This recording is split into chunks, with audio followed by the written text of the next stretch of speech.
Hello, thanks for being in a new video. This time I have a full review of the Galaxy M54 5G. Let's get started.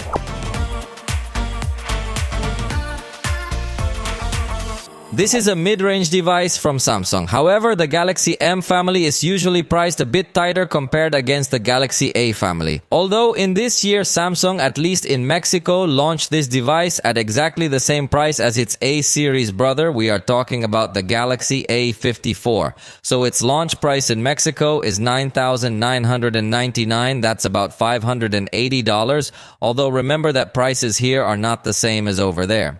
However, at present, it is already priced at $7,499, which is about $440. A more competitive price then. How about joining me to know it point by point so we can see what it has to offer against its main competitors, since in this same price range there are many devices of various brands. Then, join me to know it. This device has a good use of the front. Even if we compare it against the bezels of the Galaxy A54, we see in this case a more stylized design, and not only is it more attractive aesthetically speaking, but it also has good resistance, integrating Gorilla Glass 5 as its glass. On the right side we have the power button that is also a fingerprint reader and volume buttons. At the top is placed a microphone, and on the left side the slot to put the nano SIM card, and you can also put a micro SD card. In fact, this slot is shared, so you could also put another nano SIM card, sacrificing the micro SD card. On the bottom frame we will find the speaker, USB-C port, and another microphone. All these frames are made of plastic, so it does not incorporate very advanced materials, but that makes it have a considerably lightweight design as it weighs 159 grams.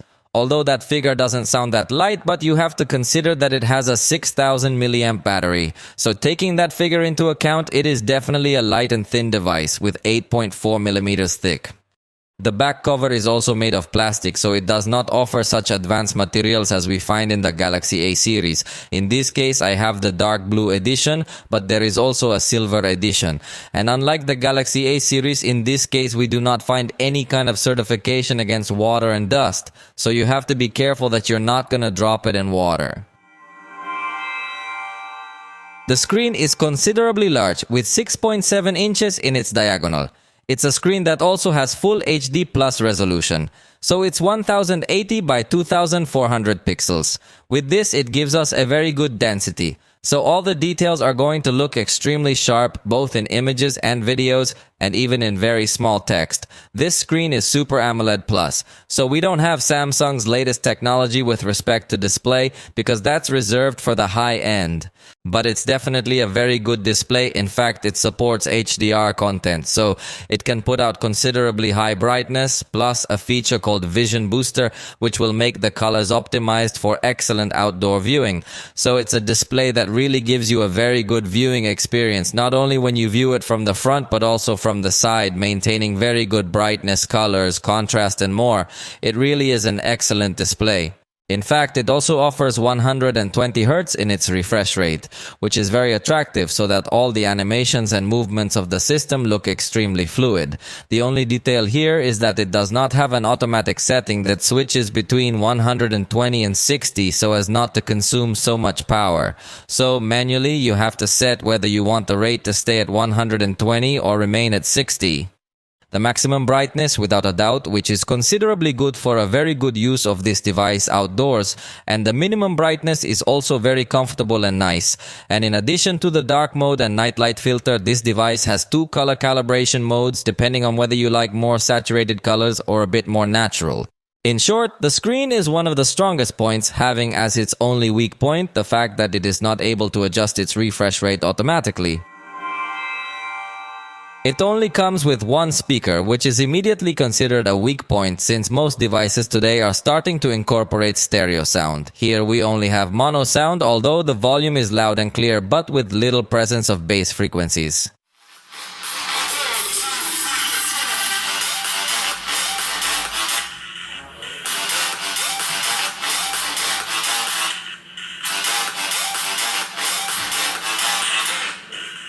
So, The sound definitely does not stand out and we could consider it a weak point at the hardware level. But at the software level, Samsung does an excellent job and adds Dolby Atmos and Dolby Atmos for games.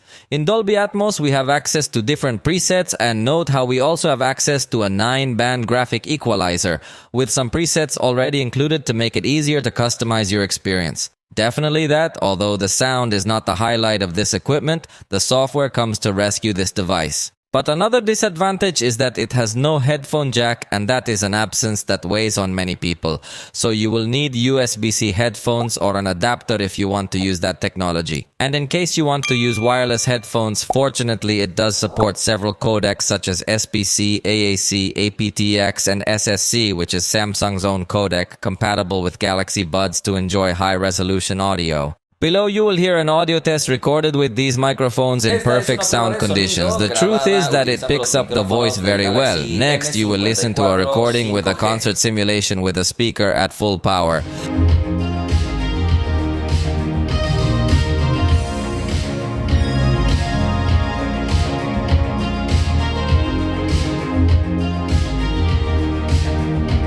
And as you could notice, in addition to picking up stereo sound, the microphones do not become saturated even in very high volume conditions. The front camera is 32 megapixels with f2.2 aperture. Although photos in auto mode do not come out 32 megapixels because it uses pixel fusion to enhance color and light. In reality, photos come out at 12 or 8 megapixels depending on the setting you select. One very convenient feature is the camera's quick open gesture, where you can double press the power button to enter. You can also do this action to rotate to the front camera. It has two different angles of amplitude and the capture is considerably fast. If we slide the shutter down, we will start a burst that also has very good speed, and if we hold down the shutter, we start the quick capture of a video that we can continue if we slide our finger up. In the upper right corner, we have a button to enable special effects where we can have different beauty settings, and we also have access to some filters of different colors that we can preview in real time. In addition, Samsung has incorporated the easy capture gesture with palm detection. In fact, you can also put the floating shutter button for those moments when it may become awkward to reach the original shutter, so you can place it wherever you want. The selfies are of very good quality, although as I anticipated, they do not have such a high resolution, but despite not having so much resolution, you do see a good level of detail and good colors. In addition, with a wider setting, you can have a photo with more space, and although it has fixed focus, you do come out well focused. Indoors, it maintains good color, but it doesn't have as much detail as we saw outdoors, so there's a bit more grain in the darker areas. In backlit scenes, the preview still doesn't look optimized, but after taking the picture, notice that it does a good balance of highlights and shadows, and I like that it still maintains good color rendition. Honestly, there are several devices in its price range that don't have such accurate rendering on the front-facing camera. At night, if you have a nearby light source, we also have an excellent result with a good level of detail, and I find the noise handling very good because it is practically imperceptible. In addition, you can also take portrait pictures at night, and it still maintains a good photo quality, so I think the front-facing camera does deliver good quality. Portraits in the daytime will also be of good quality, even in backlit scenarios and with a very nice bokeh effect. Only the weak point is that it is not able to detect objects, so if you are close to an object, the picture may not come out natural. On the back, we will find the main camera of about 24mm with 108 megapixels. Also, the lens has an f1.6 aperture and it does have autofocus and optical stabilization. So the truth is that the main camera may be one of its most attractive points. Then we have an ultra-wide 12mm camera with 8 megapixels and f2.2 aperture, but in this case we do have fixed focus. The third camera I won't pay much attention to because it's only a 2 megapixel macro camera with f2.4 aperture and fixed focus, so that camera is generally very simple. Next, we will try to capture number 1 to test the capture speed of this camera in 3, 2, 1 now. I even captured a little bit before the exact moment, so the capture speed looks pretty good. And again, remember that you can slide the shutter down to access a high-speed burst, and with many pictures, up to 30 to be exact. So through this burst, it could also be very easy to select the exact moment of the photograph. As with the front camera, we can access some color filters and even a beauty mode with exactly the same parameters that we saw on the front camera. If we tap on screen, we can adjust the focus and exposure, and we can even leave the focus locked. But if we want a more advanced mode, we can access the Pro mode. In it, we can access more parameters such as ISO, which can reach up to 3200 and shutter speed up to 10 seconds. Obviously, also with the adjustment of exposure compensation, focus, white balance. We can also modify contrast, highlights, shadows, tint, and more. The only drawback is that it does not allow us to take pictures in RAW for further development. In this case, the device does include a document scanner that will automatically detect the edges and will also allow us to extract the text digitally. Even remember that we can export this document to PDF if we select the print option. So this feature comes in handy for students or if you work in an office. In addition, also from the automatic mode, the camera includes a QR code scanner, so I consider it to be a pretty smart camera. The device does have a special 108 megapixel mode with which you can capture the details very well, and honestly that does it with excellent quality. You can crop your photo and notice every detail, only that the lighting management will not be as advanced as in the automatic mode, so in backlighting it is not so advisable to take pictures with this setting. But if you want a highly detailed photo, you could make good use of these 108 megapixels. I don't think it's an expert in motion photography, but it doesn't give a bad result either, especially considering that this was a backlit scene. The ultra-wide camera also performs well in these types of action scenes, although obviously the ultra-wide camera doesn't perform as well in detail. The ultra-wide camera doesn't have as accurate color representation and will also generate some distortion and chromatic aberration at the edges, but honestly in this price range I think it's to be expected. The main camera also does not stand out too much for color accuracy, but again I think it is expected in a device of this range, although also in this main lens we will find some areas of slight distortion in the edges. This device lets you apply a digital zoom of up to 10 times, although at 5 times it seems to me that it does maintain a good quality, but at 10 times it feels a little more forced. It definitely won't be the most important exponent in the zoom aspect. Indoors, the main camera manages to represent colors very well and has a good level of detail. The ultra-wide camera also manages to have good colors even with better saturation. So it comes to surprise how, despite not having so much illumination, the ultra-wide camera performs very well. In backlight, the preview still doesn't look well optimized. After taking the picture, I think it manages to balance highlights and shadows better, although it's not a totally perfect result. Again, we notice the top left corner with a bit of distortion in this lens. The ultra-wide camera also performs considerably well in backlight, especially in terms of lighting and color, although obviously we insist that this camera does not have as much detail. At night, the main camera has a good light input with good color and good noise handling. But if you use the night mode, it is able to capture with better quality the darker areas and even balance in a better way also the more illuminated areas of the photograph. The ultra-wide camera has a similar performance. The truth is that in this case it does not feel that it is much inferior with respect to the main camera, and that is a very positive thing. In fact, the ultra-wide camera can also be used in night mode, although it is not as excellent as the performance we had with the main camera. I think in night mode it does come to feel of a much lower quality. The main camera manages to pick up a very good amount of light even in the darkest areas, while also maintaining good color accuracy. Although the ultra-wide camera in darker areas is going to suffer much more. But notice how using the night mode with the ultra-wide camera, it is able to pick up again all that lighting information, giving a positive result in light, but not so good in detail. And something that I found curious is that it allows us to apply 2x zoom even in night mode. And the truth is that the quality surprised me, taking into account that we were in a very dark environment. The macro camera gives a good result in color capture and an acceptable level of detail, but if you compare it against the result that could give us the main camera applying 2x zoom, I think it is totally better the main camera. That's why I don't consider the macro camera as useful.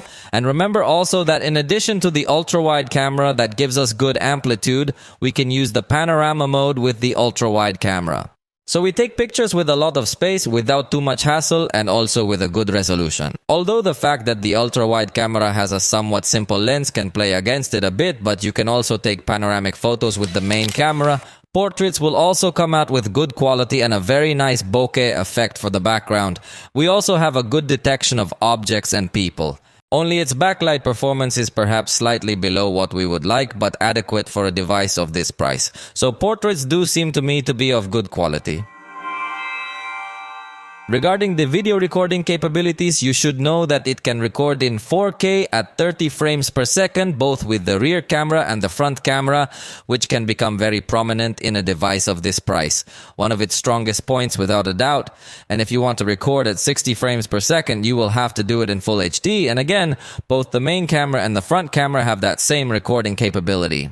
So, the only downside here is that the ultra-wide camera can only go up to Full HD at 30 frames per second. So the most action-packed scenes will not be able to be documented with this ultra-wide camera. The moment we start a video recording, we can take pictures and we can even pause and resume our content. And something I always like to point out about Galaxy devices is that without the need to stop our recording, we can rotate to the front camera to continue this recording and participate in the same scene. And we can even turn the flashlight on or off as well, all without the need to cut our video recording. But one thing I didn't really like is that we don't have an intermediate zoom between the main lens and the ultra-wide lens. So the switch is a bit drastic and can even take a long time to complete. Everything else about the video recording seems to me to be positive. The video recording in 4K is of good quality, although I must say that it does not have stabilization when recording at this resolution. So, the ideal is to record with a stand or a tripod if you are going to use all this definition. Colors are well represented and there are no aggressive jumps in exposure. The focus is also very stable and will be adjusted when there are strong changes in the distance, as with more subtle changes it may struggle a little more when adjusting the focus.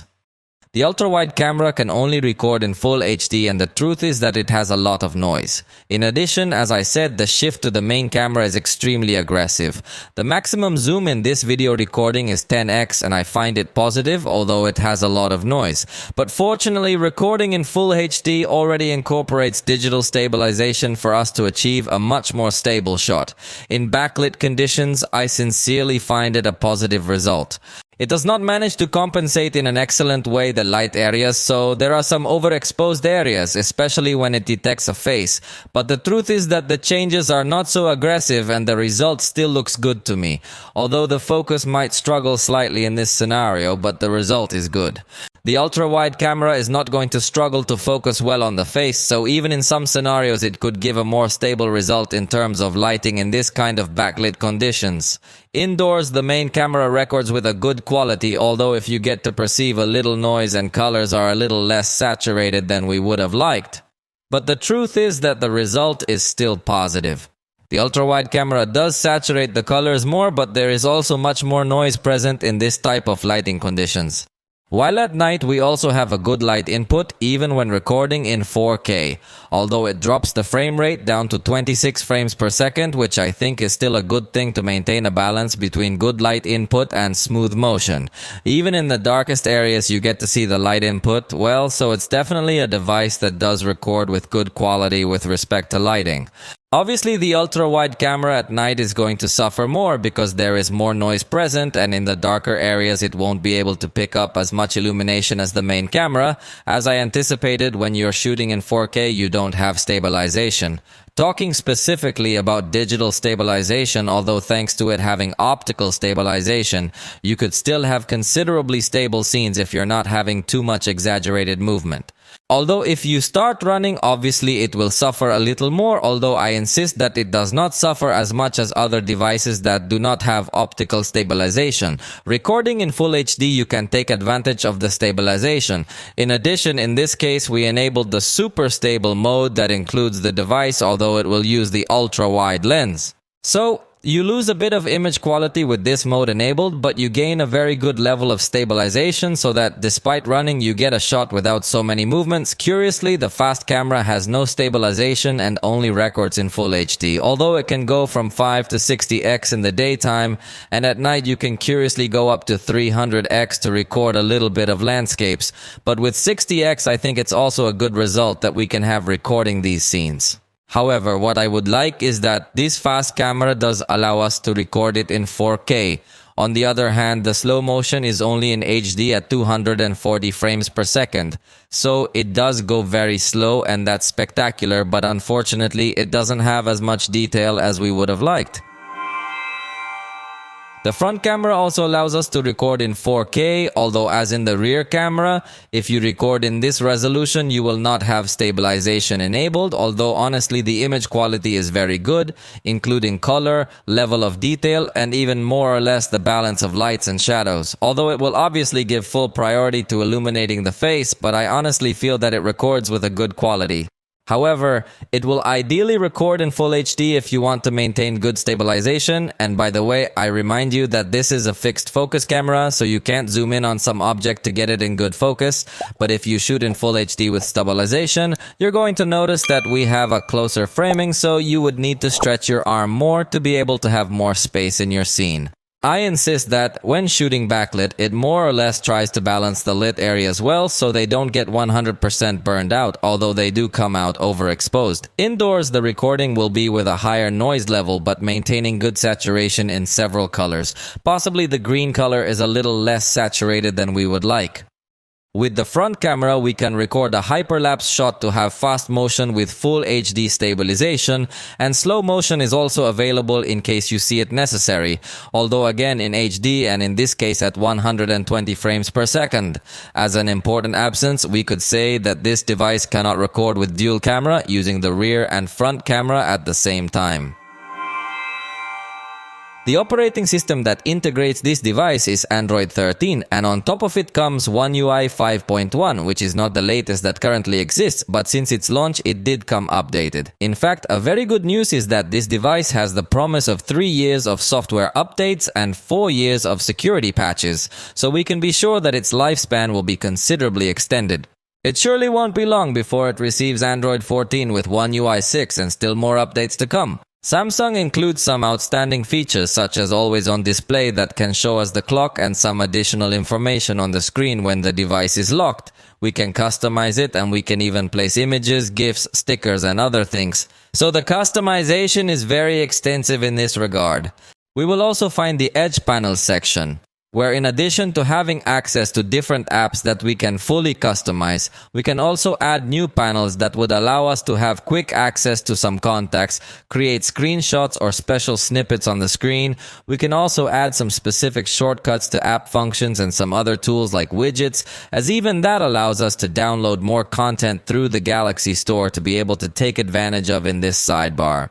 It is definitely the most advanced sidebar we see so far on cell phones. This sidebar, you can also use it to immediately open 2 apps in split screen, which by the way will stay together in the recent apps list, and you can also open floating apps by sliding them to the center of the screen so you can have a highly advanced multitasking, keeping several apps open at the same time.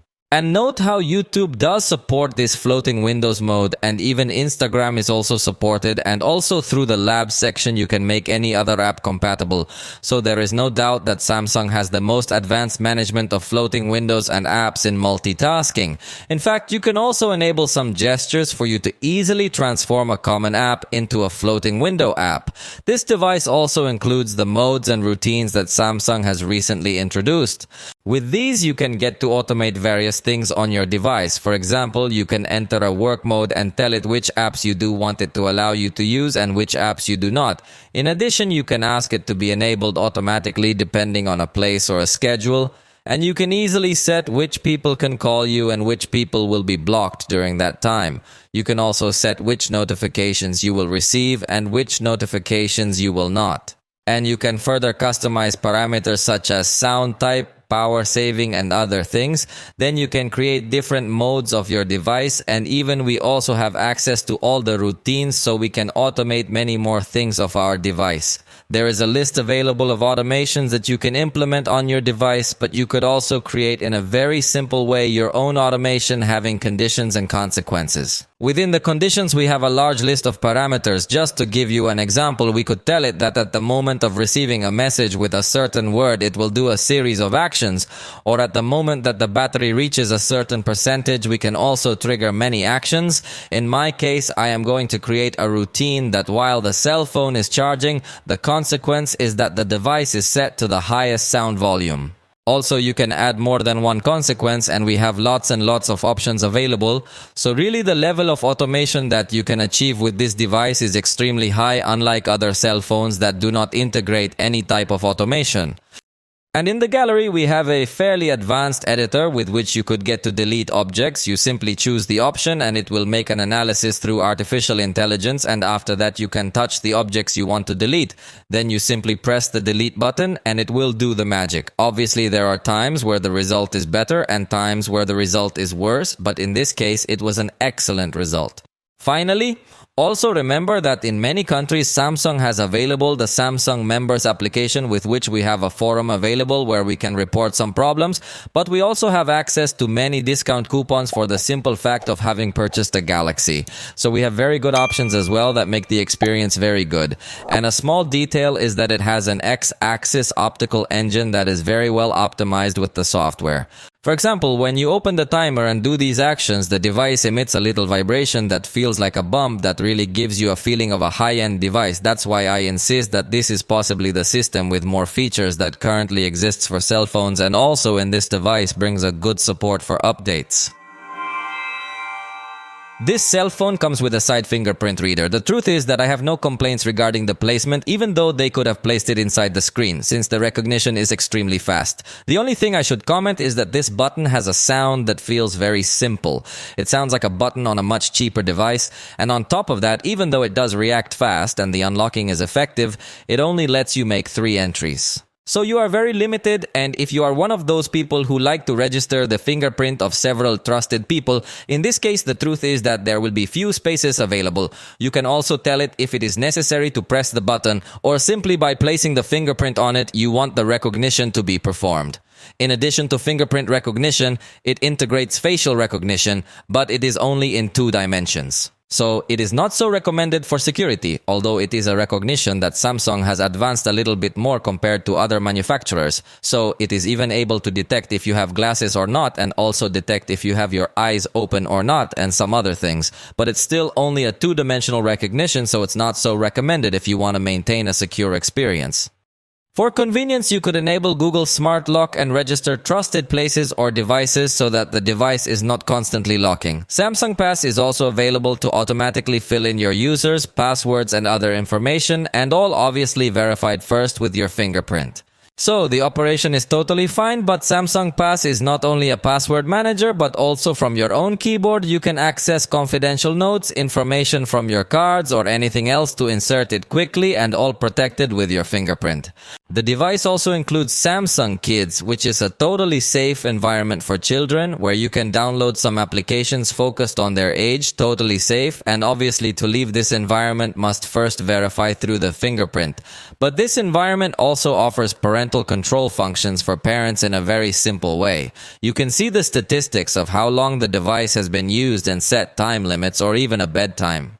You can also authorize apps, contacts, media content, and the like, so it's a good mode, but other manufacturers also include night light filter and alerts for bad posture, so I think Samsung could still make it even better. But it definitely comes in handy for those times when you're going to lend your phone to a little one, but you don't want them to go into any other apps. Samsung also includes the secure Wi-Fi feature, which is a small VPN offering you a free plan of 1 GB per month, although you can also extend it if you want to pay a little more. But it really comes in handy for those occasions when you connect to public Wi-Fi networks. It also has a partnership with McAfee, with which you could enable an antivirus to have real-time protection. Samsung also has an implementation to find your device in case it has been lost, in addition to the protection offered by Google through Android on all devices. Only in this case, the offline search option is turned off, so it is highly recommended that you enter to activate that option. It is also essential that you enable remote unlock and send last location options. For some reason, Samsung does not have these options turned on, but believe me, they will be very useful in case you lose your phone. Like other devices, Samsung also includes its digital wellness section, where you can see how much time you spend on certain apps and set goals and limits. And Google parental controls are also available in case you want to pair this device with a parent's cell phone. The battery is 6000 milliamps, so it is an extremely large battery that definitely performs very well. With my test, I conclude that giving a too intense use, the device could give you continuously 7 hours with 20 minutes approximately. So definitely that battery will be one of its most attractive points. In addition, it does have a standard power saving mode for day-to-day use that could extend your battery life even further, but you can enable this option if you want a much more extreme power saving mode, which will restrict all kinds of functions and only give you access to up to 8 apps. Obviously, this mode would be for emergencies, and it's good to know that it's available. But one bad thing about this device is that the charger is sold separately. You can purchase a 25-watt charger, and in my test charging 15 minutes it recovered 21% of the power. With 30 minutes it got up to 42%, and the full charge it finished in about 1 hour and 25 minutes. So it's not the fastest charge in the industry, but I think it comes in handy. The downside is that the charger is not included. Also, it doesn't include some smart charging mode, so it only brings the charging lock for 85%, which can be useful for people who leave their cell phone plugged in at all times. Or also through automation routines, you could have this option disabled in the wee hours of the morning so that your device finishes charging. This cell phone does have 5G connectivity, so this is one of its strong points as well. Also note that you can select which applications can access the internet with your mobile data and which applications can only access the internet using Wi-Fi. This way you avoid bad surprises, and while we are on the subject of Wi-Fi, it does have support for Wi-Fi networks and 6, giving a good download speed, although this will always depend on your internet provider. In this case, I feel that it did not download as fast as some other devices I have tested also with Wi-Fi and 6, but it is a positive thing. The Bluetooth connectivity is at version 5.3 and it does have NFC to link you to other devices or to make mobile payments by bringing the back of this cell phone close to you. In fact, in Mexico, Samsung includes the Members Wallet app through which you could get a card in partnership with Santander, so you can easily make payments from your cell phone, although you could also use Google Wallet and add your cards from other banks. So it's a considerably advanced feature. This device does not come with FM radio, and you can project your screen wirelessly using the Smart View feature. In fact, you can project your screen in an advanced way, so you could project just an app, so you can be using your cell phone on other things while the projection is happening. And if you want to project to a Chromecast, you have to install Google Home. It also includes Android Auto, so you can quickly connect it to your vehicle, either wirelessly or by cable. And by the way, the USB connector is version 2.0. In the sensors, I have bad news for you, because despite having a very good list of sensors and practically all with excellent quality, the proximity sensor is virtual, so its activation can become a little more complex than we would like. Even bringing it close to my ear is a bit complicated, its activation, so the experience in that aspect can be bad. There is no doubt that Samsung's ecosystem is one of its strongest points, as it offers a large number of devices, not only cell phones, but also to complement the cell phones, we would find the Galaxy Buds of different categories. It also has different Galaxy Watch, Galaxy Tab, and even in some regions are also available the Galaxy Book. In Mexico, unfortunately, they are not available, and I am referring to their laptops. Definitely, the experience would be totally good if the Galaxy Book were also available, since at the moment many devices of the brand coexist perfectly with each other, but to round out the experience, it does feel that the computer is missing. Although Samsung has very good alliances with partners, then in this case, it incorporates a very good connection with Windows even if your computer is not Samsung. It already includes the function pre-installed, and also on virtually any Samsung computer you could install QuickShare to be able to send and receive files wirelessly without any problems. So the ecosystem is not completely closed, unlike Apple, for example, since it is able to coexist with other brands. In fact, Samsung has a very good ecosystem, so you could connect Galaxy Buds to both your tablet and your cell phone, and the switch is done automatically. You could also link your tablet and answer calls or messages without the need to have your cell phone phone in close proximity. In fact, on the Galaxy tab, you could also resume applications such as Internet or Samsung Notes if you had them open on your cell phone, and it has a feature called multi-control, so you could switch between your Galaxy Book, your tablet, and your cell phone with the same cursor. Although I insist that for this scenario, we would need the Galaxy Book, which is not sold in Mexico. In addition, Samsung feels like a considerably strong brand that is not 100% dependent on Google like most Android manufacturers. While it doesn't offer its own cloud, it does offer good alliances with other partners so that OneDrive is fully integrated within the gallery. They offer you 5 GB of free storage in addition to the 15 GB of free storage that Google offers you. And to control the devices in your smart home, it has its own app called SmartThings. So it's not completely dependent on Google Home, and SmartThings has much more widespread compatibility. So definitely that the experience is extremely pleasant. The only thing that would be missing for Samsung to have even more brand strength would be to offer more services, as at the moment it doesn't offer any additional services. And in that sense, it would depend on Google to offer you Google Play Pass or some other subscriptions. Let's talk about performance as we do the app opening test, as this processor is the Exynos 13A, a processor that is exactly the same as the one that integrates the Galaxy A54, and it is additionally accompanied by 8 GB of RAM. With this combination, it ought to give us considerably smooth performance. It took approximately 3 seconds to open each of these apps, and for this price, I believe that is considerably good performance. So for everyday use of applications, social networks, messaging, and other things, it seems that this device can get to have a considerably agile and fluid experience. We are only noticing that the 8 GB of RAM built into the device could fall a bit short in some scenarios. Note how some applications have shown restarts, although most seem to keep running. So I think you can certainly maintain a good experience on this device, even when keeping multiple apps open. Although obviously it will not be its most attractive point because you may find other devices with better processors in this same price range. However, we couldn't say that the processor will be a weak point of this device. It's simply something that it manages to deliver well. And with the storage, it is exactly the same. That is, it does not get to be disappointing, but there are other devices that in its same price are already starting to integrate 256 GB. Fortunately, here, in addition to the 128 GB we have of internal storage, we can put a micro SD up to a terabyte, so we could have plenty of space too. Let's now do the test of exporting a video in 4K by joining 4 clips recorded with this device with a total duration of 1 minute. That's it. It took about 49 seconds, which in this price range I think is something considerably attractive. Remember, this is a 4K edited video, and at this price point, generally most devices record and edit in full HD, so this is definitely one that I think could be a strong point. For games, we will find the gaming hub that has been renamed lately, where we have our compilation of installed games and even recommendations of games that we can run without the need to download any content. In addition, Samsung has direct integration with Discord, so you can log in and chat with your friends while you are playing. And in the game booster settings, we have good options. For example, we can select whether we want to block notifications, auto brightness, Bixby, or the edge panel feature while playing. If you use gesture navigation, you could also block that feature, and you can also set whether or not you want power saving while the game is downloading some content.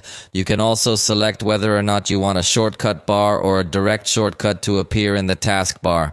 And finally, you can also select how you want your screenshots to appear, as well as prioritizing high performance or battery saving in certain games. Within the Labs section, you can also enable an alternative game management to boost performance, although it might generate a bit of heat. When entering a game, you will notice that the additional toolbar appears available, with which you can enable a kind of screen lock so that the game continues downloading content without consuming so much energy.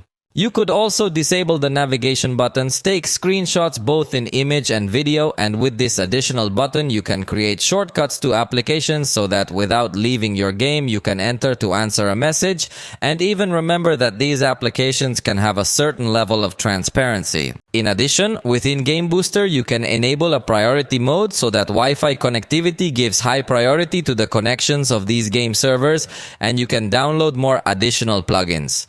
Among these plugins, we will find Game Booster Plus to give a customized performance to each game. You could also download a Shooting Assist plugin that would enable a fixed crosshair, very useful for shooting games. We also have some timer options, GIF creators, priority mode, and a specific frames per second monitor, plus your RAM consumption and other things. In Call of Duty, this device by default gives us the medium quality at a very high rate, although we can go up to a high quality, and in case we go up to the maximum rate, notice that the graphic quality is lowered. This shows that the processor doesn't support very good graphics. In fact, not many of the effects that we would like to have are available either. So, we definitely won't have very detailed graphics, but if that's not so much your priority, note that we do have good fluidity, all things considered, but obviously with simple graphics. So, in graphics compatibility, it's lacking, but the stability is completely good. It's just that it's too easy a test because the graphics were at the lowest quality. And despite having played with the graphics in low quality, it got to heat up significantly. Still nothing annoying, but it does stand out that, despite having simple graphics, we had a heating of over 40 degrees Celsius. In the Legends game, we switched from the automatic setting to a manual setting to select the high graphics quality at 60 frames per second. And as with virtually all devices, this game performed considerably well. In fact, the first few minutes or seconds it went as high as over 60 frames per second, reaching up to 100 as its maximum peak. But after a while it bumped up to 60 frames per second, and although it was running with good stability there, the fact that it got up to over 60 causes the overall stability to be a bit low. However, in this case we played well, with good graphic quality, with good fluidity. So in this case, there is no problem at all, with the exception of the warm-up, which again was a little bit higher than we would have liked. In SpongeBob, by default, this device selects the medium graphic quality with a medium resolution as well and at 30 frames per second. In our test, we turned up the high quality and 60 frames per second. But despite setting 60 frames per second, the game didn't actually reach that figure, disappointing with this processor. I definitely don't think it's a processor focused on gaming, although it doesn't give you bad performance, but in this price range, there will obviously be other processors that will give you much higher performance, and specifically talking about gaming. Finally, in Henshin Impact, by default, it is set to low quality. For this test, we bumped it up to medium quality at 60 frames per second to put it to a little bit more extreme test, and the motion blur we left it on low. Again, we got a good but merely acceptable experience. If you are more demanding in games, I would recommend you to buy another device, as this is not a specialist in this section. It definitely lets you play, but the experience is not totally fluid. In addition, despite having selected a not so high graphics quality, it did cost. There were moments where it lost stability, although the warming up was not as high as I expected after having seen the warming up I had had in previous games. So I think the temperature management is positive in these games that are much more demanding, but it's not a device I would recommend for gaming. For the moment, we've come to the end of this video. If you liked it, you know you can tell us about it, and we'll see you next time.